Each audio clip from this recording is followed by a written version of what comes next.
Hi friends, నేను సత్యాని. ఈరోజు నేను పల్లీ చట్నీ అండి, అంటే రోజు చేసుకుంటే పల్లీ చట్నీ కాదండి. ముందుగా పల్లీలు ఇలా వేయించుకోండి, అందులోనే 2 ఎండుమిర్చి వేసుకోండి, అందులో కొద్దిగా 2 స్పూన్లు నూపప్పు కూడా వేసుకోండి. చాలా బాగుంటుందండి టేస్ట్. దాంట్లోనే టేస్ట్కి తగ్గ ఉప్పు కూడా వేసుకోండి, కొద్దిగా పంచదార 2 స్పూన్లు మీకు నచ్చితే వేసుకోవచ్చు, లేకపోతే లేదండి. పంచదార కూడా 2 స్పూన్లు వేసుకొని ఒకసారి మిక్సీ చేసుకోండి. నీళ్ళు వేసుకొని ఇలా మిక్సీ చేసుకోండి.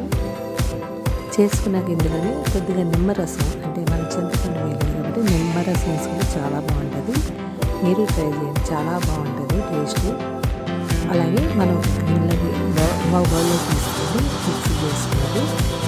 ఇలా తీసుకొని దాంట్లో తాలింపు శనగపప్పు, మినపప్పు, ఆవాలు, జీలకర్ర, ఎండుమిర్చి, కరివేపాకు తాలింపు పెట్టుకోండి.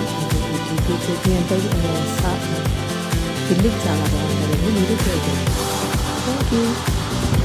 ఇడ్లీలోకి బాగుంటుందండి, దోశలోకి బాగుంటుంది, రైస్లో కూడా కలుపుకుంటే చాలా బాగుంటుంది. మీరు ట్రై చేయండి.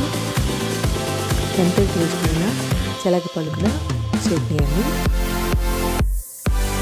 ఇది కందిపప్పు ఇడ్లీ అండి. అది అలాగే మామూలు ఇడ్లీ కూడా ముందుగా 3 గంటలు 4 గంటలు మినపప్పు నానబెట్టుకొని నానబెట్టుకొని మిక్సీ చేసుకున్నాక స్మూత్గా మిక్సీ చేసుకున్నాక అందులో 1 గ్లాసుకి మినపప్పుకి 3 గ్లాసులు ఇడ్లీ వల్ల కడిగించుకొని కలిపేసుకోండి. ఇడ్లీ రుబ్బి ఎలా కలుపుకుంటారో అలా కలిపేసుకోండి.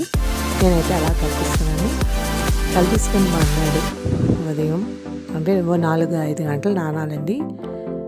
ఈ రుబ్బుని ఇలా 4 గంటలు నానబెట్టేసి 4 గంటలు అలా వదిలేసి పక్కకు తీసుకొని మనకు ఎంత కావాలో అంత ఇడ్లీ తీసుకోండి. చిన్న సాల్ట్ వేసుకొని ఇడ్లీ పెట్టుకోండి. ఇలాగా చాలా స్మూత్గా ఉంటాయి, మీరు ట్రై చేయండి. Thank you. ఇందులోకి చట్నీ బాగుంటుందని మళ్ళీ ఇది చేశానండి.